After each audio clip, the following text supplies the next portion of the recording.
Qué lindo privilegio podernos saludarnos a través de esta linda plataforma que el Señor nos ha permitido para poder reflexionar y estudiar acerca de las 28 creencias en lo que nosotros creemos. Y para esta ocasión tendremos la oportunidad de estudiar en lo que creemos que tiene que ver con el remanente y su misión. Y saben que el estudio de este tema es de gran beneficio para la iglesia, ayuda a entender y también a contextualizar el mensaje que Dios quiere transmitir en estos últimos días. La Iglesia Universal está compuesta por todos los que creen verdaderamente en Cristo, pero en los últimos días, una época de apostasía generalizada ha sido llamado un remanente para que guarde los mandamientos de Dios y la fe de Jesús. Este remanente entonces anuncia la llegada de la hora del juicio, proclama la salvación por medio de Cristo y pregona la proximidad de la segunda venida. Esta proclamación está simbolizada por los 3 ángeles de Apocalipsis capítulo 14, que coincide con la obra del juicio que en los cielos, y como resultado se produce una obra de arrepentimiento y también una reforma en la tierra, donde se invita a todos los creyentes a participar personalmente en este testimonio mundial, aquellos que forman parte de ese remanente muy especial que el Señor tiene para los últimos días. Durante siglos, la religión dominante en Europa construía iglesias que solían ser el edificio más grande y más alto en el centro de cada pueblo y también de cada aldea. Así ellos entonces afirmaban su autoridad sobre todo poder civil o movimiento religioso, como se puede comprobar al viajar por estos países contemplando innumerables ermitas, iglesias, cátedras y basílicas, todo de gran belleza arquitectónica. Pero la pregunta es, ¿qué es una iglesia? ¿Es acaso un edificio? ¿O tal vez es una asamblea de muchos fieles? ¿O se trata de una confesión religiosa acaso? Saben, amigos, con tantas organizaciones religiosas como existen, es difícil para el creyente encontrar entonces la verdadera iglesia, aquella que se considera como la iglesia remanente de Dios. Saben que el 10 de julio del año 2007, el Vaticano, a través de la Congregación para la Doctrina de la Fe, publicó un documento titulado Aspectos de la Doctrina Eclesiástica, donde el texto es aprobado por el Papa Benedicto. Es muy claro porque él entonces llega a decir que las iglesias protestantes no pueden ser llamadas iglesias en el sentido propio del término. También destacaba entonces que Cristo estableció una sola iglesia en la tierra, la cual subsiste, y es entonces la católica. Es lo que ellos entonces creen, que es gobernada por el sucesor de Pedro, es decir, entonces el Papa. Esta publicación confirmaba también la posición tradicional de la Iglesia Católica de que no hay salvación entonces fuera de Roma. La Biblia a nosotros nos exhorta a congregarnos solamente en una iglesia. Cuando tú vas al libro de Hebreos capítulo 10, versículo 25, allí está la invitación, pero ¿en dónde nosotros encontraremos la verdadera iglesia? ¿Cuál es la iglesia remanente de Dios en los últimos días que estamos nosotros entonces viviendo? Ahora, ¿quién es el remanente? De acuerdo al libro de Apocalipsis, el capítulo 12, el versículo 17, la palabra del Señor declara de esta manera: entonces el dragón se llenó de ira contra la mujer y se fue a hacer la guerra contra el resto de la descendencia de ella, contra los que guardan los mandamientos de Dios y tienen entonces el testimonio de Jesucristo. En este texto, ¿quién es ese resto o quién es entonces ese remanente? ¿Qué sucede con el resto? ¿Qué sucede con aquel remanente? ¿Por qué el dragón deja de perseguir a la mujer y se lanza su furia contra él, contra el remanente. La identificación tanto del hijo como de la mujer es casi entonces unánime. El hijo es símbolo de Cristo y la mujer entonces es aquella que representa a la iglesia. Ahora bien, ¿quiénes constituyen aquel resto o quiénes constituyen aquel remanente? Saben, amigos, que el remanente en el Antiguo Testamento, en varios pasajes del Antiguo Testamento, el resto es llamado el remanente. Cuando tú vas al diccionario de la Real Académica de la Lengua Española, define la palabra remanente como aquello que queda entonces de algo. Por eso, cuando las tribus del reino de Israel fueron destruidas del pueblo de Dios, únicamente quedó una pequeña porción formada por las tribus de Judá y también por la tribu de Benjamín. De ahí que cuando los ejércitos asirios asitiaron entonces Judá, el rey Ezequías le rogaron al profeta Isaías que elevase entonces una oración. ¿Y para qué iba a elevar entonces esa oración? Cuando tú vas al libro de Isaías, capítulo 37, versículo 4, dice la palabra del Señor que ellos entonces iban a elevar una oración por el remanente que aún todavía quedaba en la casa de Dios. En este mismo capítulo queda claro que el remanente está constituido por el resto que recibirá la salvación en el monte Sión, de acuerdo al libro de Isaías, capítulo 37, allá en el versículo 32. Así como Israel no era ni la más numerosa ni la más justa de las naciones, cuando fue elegida entonces por Dios, dice la palabra del Señor en el libro de Deuteronomio, capítulo 7, versículo 7 y versículo 8, dice la palabra del Señor: no por ser vosotros el más numeroso de todos los pueblos, os ha querido Jehová y os entonces ha escogido, pues vosotros, dice la Biblia, eras entonces el más insignificante de todos los pueblos, sino porque Jehová os amó y quiso guardar el juramento que hizo a vuestros padres. Por eso os ha sacado Jehová con mano poderosa y les ha rescatado de la servidumbre y de la mano del faraón, rey de Egipto. Su remanente tampoco se caracterizó por ser poderoso ni especialmente piadoso. Al contrario, estaba integrado por ovejas cojas y también descarriadas. Así lo describe Miqueas capítulo 4, cuando tú vas al versículo 6, dice la Biblia: en aquel día, dice Jehová, recogeré a las ovejas cojas, reuniré a las descarriadas y a la que afligí. Miqueas se quedó entonces en algún momento maravillado de que Dios pudiera perdonar la maldad y olvidar el pecado del remanente.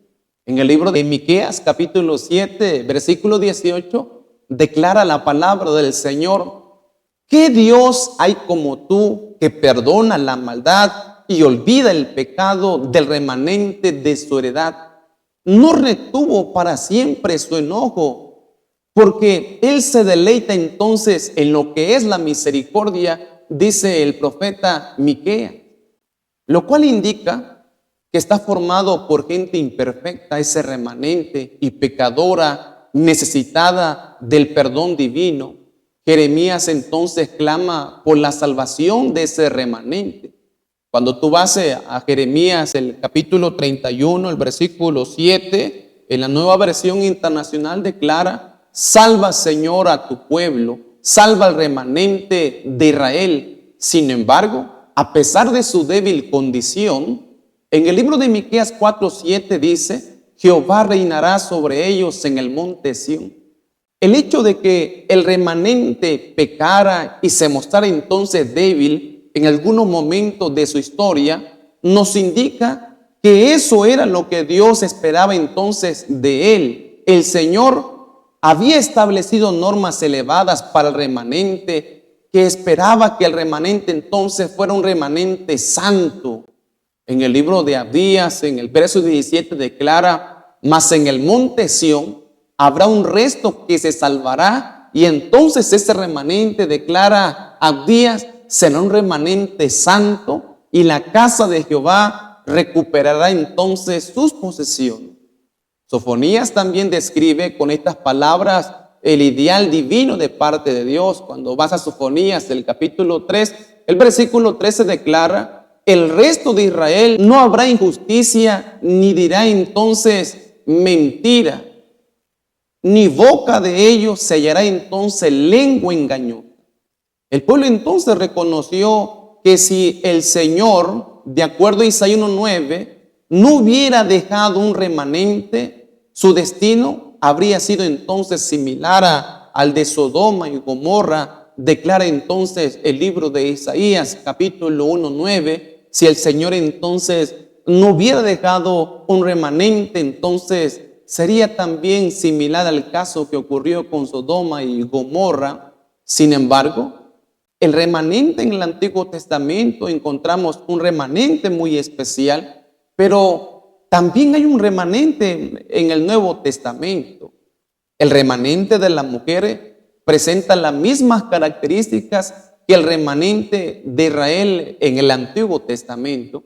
Uno de los elementos que nos ayudan a identificar el remanente del tiempo del fin es de naturaleza temporal, pues la Biblia dice que el resto de la descendencia de la mujer habría de hacer su aparición en algún momento después del final del periodo de la persecución, predicho en Apocalipsis 12, versículo 6 y versículo 14, es decir, después del año de 1798, la aparición de ese remanente iba entonces a estar presente.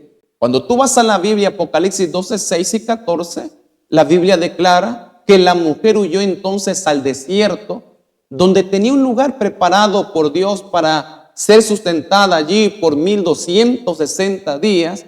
Pero el verso 14 dice que se le dio a la mujer 2 alas de gran águila para que volara de delante de la serpiente al desierto a su lugar, donde entonces es sustentada por un tiempo y la mitad de un tiempo.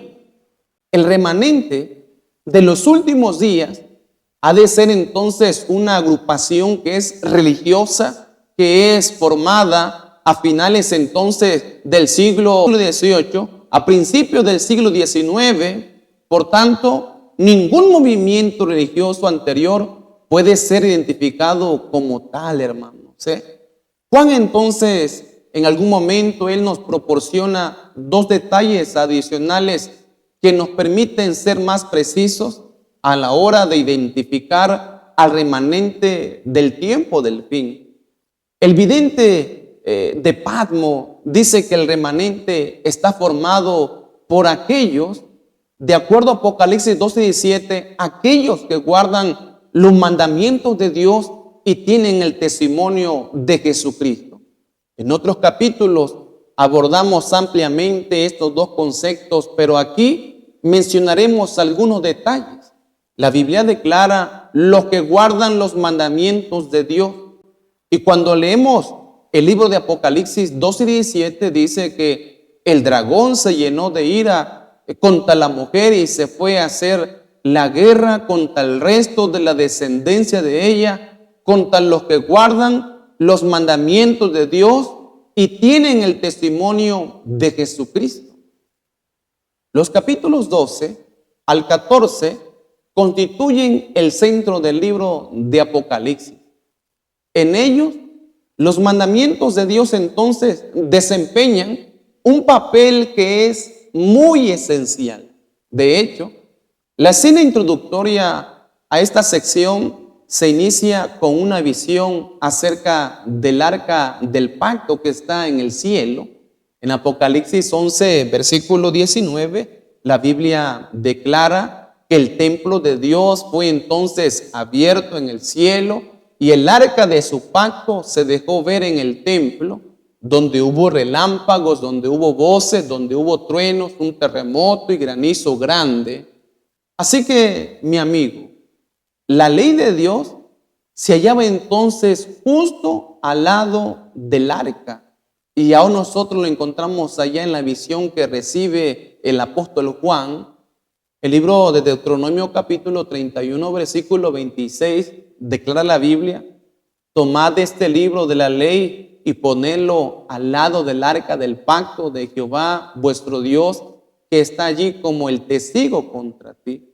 Y saben, amigos, y en el interior entonces estaban las tablas del testimonio, o sea, estaban entonces los 10 mandamientos. Cuando tú vas al libro de Deuteronomio, el capítulo 10, versículo 2 y versículo 5, la Biblia entonces declara: yo escribiré en esas tablas las palabras que estaban en las primeras tablas que quebraste, y tú la pondrás entonces en el arca. Cuando vas al versículo 5 encontramos: entonces me volví, descendí del monte y puse las tablas en el arca que había hecho, y allí están todavía como Jehová me lo mandó. Pero cuando vamos al Nuevo Testamento, en el libro de Hebreos, el capítulo 9, versículo 4, la Biblia declara: allí había un incensario de oro y el arca del pacto, cubierta de oro por todas partes, en la que había una urna de oro que contenía entonces el maná, la vara de oro que reverenció, y entonces también estaban las tablas del pacto.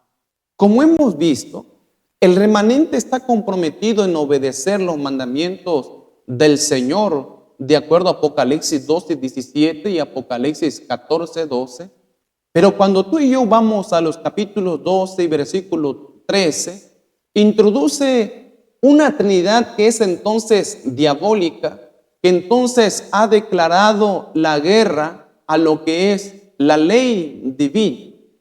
Jesús dijo que el que lo ama debe guardar sus mandamientos. Está en el libro de San Juan 14, versículo 15, de lo cual entonces se deduce que odiar a Dios es dejar entonces de respetar su ley.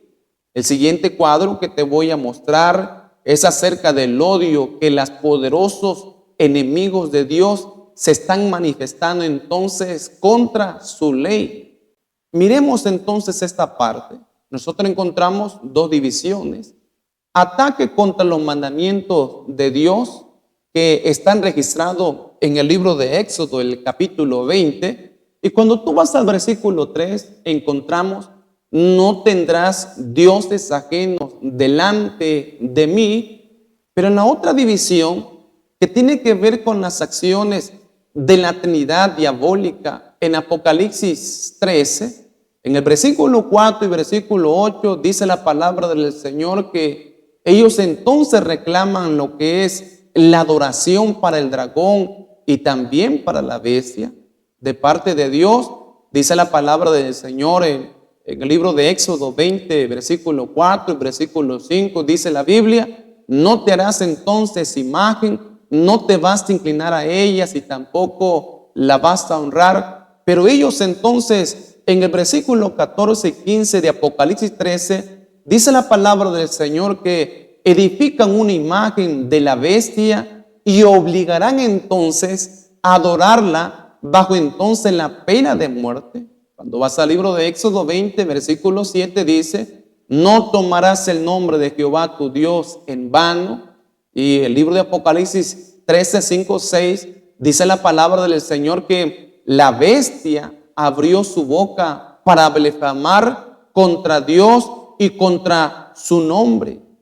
En el libro de Éxodo, el capítulo 20, versículo 8, encontramos también: acuérdate del sábado para santificarlo. 6 días trabajarás y harás toda tu obra, pero el séptimo día es de reposo para Jehová tu Dios.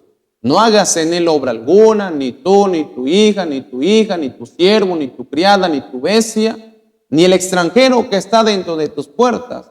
Porque en 6 días hizo Jehová los cielos y la tierra, el mar y todas las cosas que en ellos hay, y reposó en el séptimo día. Por tanto, Jehová bendijo el sábado y lo santificó.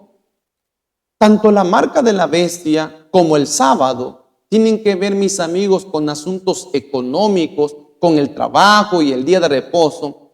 Por ejemplo, la marca incluye restricciones para la compra y venta como lo hace entonces el sábado. La marca de la bestia es de alcance universal, al igual que el sábado, que debía ser observado entonces por todos. La marca de la bestia es un falso sábado, es decir, es un día de reposo distinto al que se menciona entonces en la Biblia. ¿Cómo la ley, especialmente aquellos mandamientos que ponen de manifiesto nuestro amor hacia Dios, ha sido pisoteada durante el tiempo del fin? El Señor en el tiempo de fin ha buscado la manera de que nosotros podemos entonces obedecer, podamos cumplir entonces la ley de Dios. Dice el libro de Salmos 119, 126, hermanos, dice la Biblia, es tiempo de actuar, Jehová, porque han invalidado entonces la ley. Saben, hermanos, la iglesia remanente debe proclamar al mundo la vigencia de los mandamientos divinos, incluyendo lo que es la observancia del sábado como día entonces de reposo. La entidad religiosa que se considere como el remanente de los últimos días debe entonces mostrar su lealtad a la ley de Dios en hechos, pero también entonces en palabras, dice la palabra de nuestro Dios. La Biblia también declara los que tienen el testimonio de Jesucristo. ¿Qué es el testimonio de Jesucristo? Esta expresión aparece 6 veces en el último libro de la Biblia. Un análisis minucioso nos permite concluir que alude al testimonio del propio Jesús que entonces Él ha dado. En Apocalipsis 19:10, Juan declara que el testimonio de Jesús es el espíritu de profecía. El espíritu de profecía es quien inspira a los profetas a dar testimonio de Jesús, es decir, la revelación que Jesús da de sí mismo. Apocalipsis 19:10 es un pasaje paralelo con el libro de Apocalipsis capítulo 22, versículo 9. Mira qué dice el versículo 9. Pero él me dijo, mira, no lo hagas, pues yo estoy consiervo tuyo, de tus hermanos, los profetas, y de los que guardan las palabras de este libro. Adora a Dios. Apocalipsis 22:9. Si usted compara ambos versículos, notará que son muy semejantes, pero el último sustituye la frase, el espíritu de profecía, por tus hermanos los profetas. En otras palabras, el espíritu de profecía se manifiesta entonces a través de un profeta. Por tanto, la iglesia remanente de Dios ha de disponer de orientación entonces profética. Un profeta en la iglesia remanente, sí. No hemos de olvidar que Jesús anunció que durante el tiempo del fin, en el libro de Marcos, el capítulo 13, el versículo 22, nuestro Señor declaró que se levantarán entonces falsos profetas, con lo cual entonces nos da a entender que también habrá profetas verdaderos. De lo contrario, la advertencia resultaría fuera entonces del lugar. No se puede rechazar a un profeta porque sus escritos no formen parte del canon bíblico, pues han existido en la Biblia profetas verdaderos que no participaron en la redacción del canon bíblico, como es el caso de Natán en el segundo libro de Samuel 7:2, en el caso del profeta Gad, que está en primero de Samuel 22:5, o el más grande de todos, que es Juan el Bautista, que está registrado en el libro de Lucas 7, versículo 28. Tampoco hemos de rechazarlo por ser mujer, pues ha habido profetisas como fue Débora y Hulda, o las 4 hijas doncellas de Felipe que profetizaban, Hechos capítulo 21, versículo 9. Por lo tanto, mi amigo, el testimonio de Jesús, que es el espíritu de profecía, a través de la obra de un profeta, puede manifestarse entonces por medio de hombres o mujeres cuyos escritos no formaron parte entonces del canon bíblico. Podemos decir pues que una confesión religiosa que pretende ser remanente tiene que haber surgido después del año 1798, guardar los mandamientos de Dios y tener entonces el testimonio de Jesús. Desde su inicio, como movimiento religioso, los adventistas hemos creído ser la descendencia de la mujer, el resto o la iglesia remanente. Refiriéndose a Apocalipsis 12:17, York, que fue el cuarto presidente de la Asociación General, fue muy claro cuando dijo en el año 1874, no hay entonces un pueblo en el que se cumplan estas premisas en estos últimos días. Creemos que las cumplen los adventistas del séptimo día.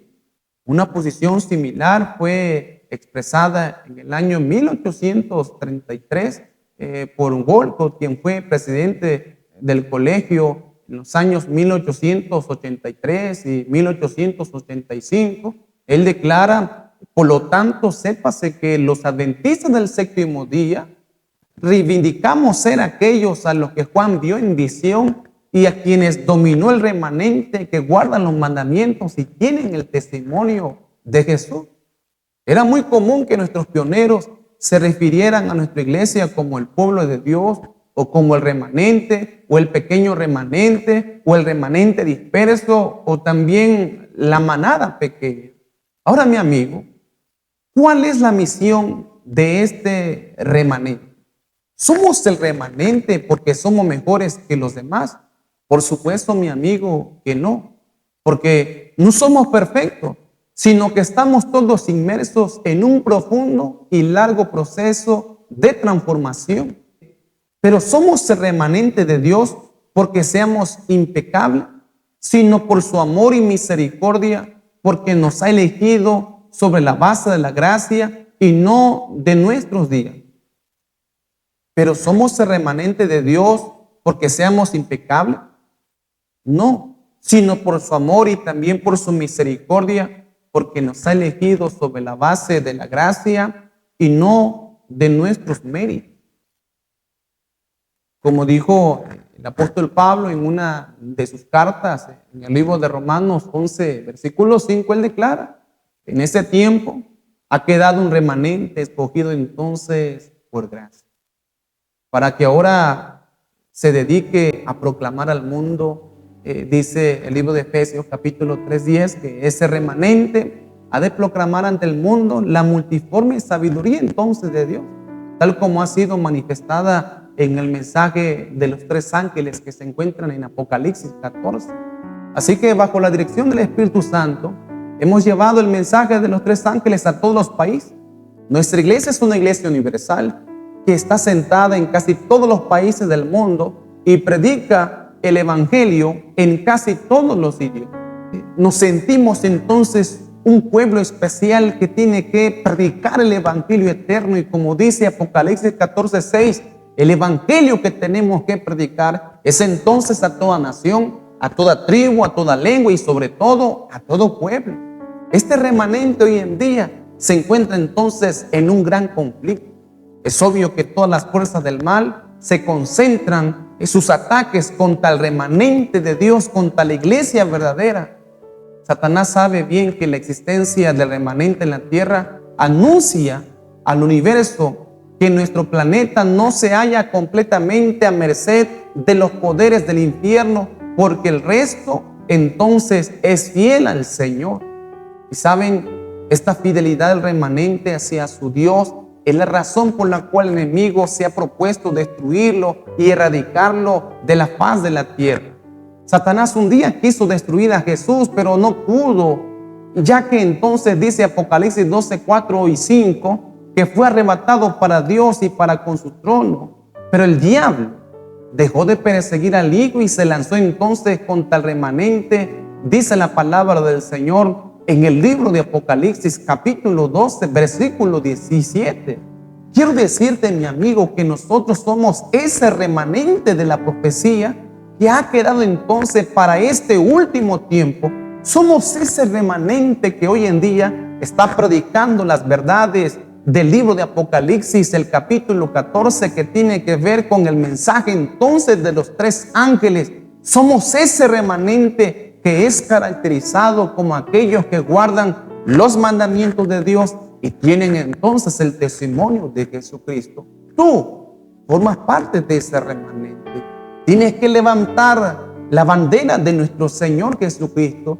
Tienes que proclamar al mundo entero que nuestro Señor Jesucristo entonces viene pronto. Tienes que guardar sus mandamientos como el Señor espera que nosotros lo hagamos. Como dice el libro de San Juan, el capítulo 14, versículo 15, si me amáis, entonces guardáis mis mandamientos. Y como dice una de las cartas a Juan, el que dice yo lo conozco y no guarda sus mandamientos, entonces el tal es mentiroso y la verdad no está en él.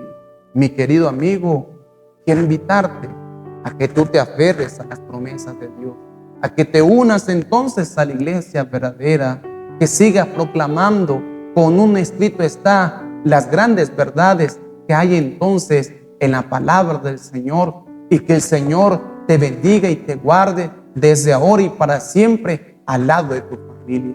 Que Dios te bendiga en este preciso momento tan especial. Un abrazo para ti. Muchas bendiciones.